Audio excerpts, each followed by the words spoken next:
आपण सगळ्यांनी पाळलेले आहेत आणि म्हणून परवा आपल्याला आपले अध्यक्ष महोदयांनी सांगितलं की राष्ट्रीय पातळीवरही आपल्या विधिमंडळाच्या कामकाजाचं कौतुक केलं जाते।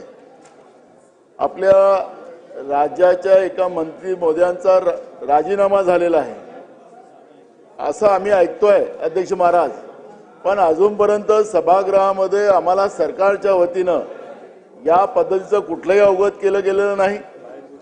बाहेर घोषणा झाली अध्यक्ष महाराज, हा एक प्रकारचा सभागृहाचा अवमान करण्याचं काम या ठिकाणी होते अध्यक्ष महाराज। अध्यक्ष महाराज, सरकारने स्पष्ट केलं पाहिजे की मंत्री महोदयाचा धनंजय मुंडे यांचा राजीनामा झालाय का हे आम्हाला सभागृहात अवगत केलं पाहिजे, ही मागणी आमची आहे अध्यक्ष महाराज। आणि दुसरं अध्यक्ष महाराज, रुलिंग द्या अध्यक्ष महोदय, दुसरा अध्यक्ष महोदय रुलिंग द्या। दुसरा माझा पॉइंट ऑफ अधिकार काय आहेत, काय अधिकार आहेत? सभागृहाला माहितीच नाही काय चालू आहे। सभागृहात अशा प्रकारचं नोटिफिकेशन देण्याची पद्धत नाही, अशी प्रथा नाही। स्वतंत्र नोटिफिकेशन काढण्यात येईल। नाही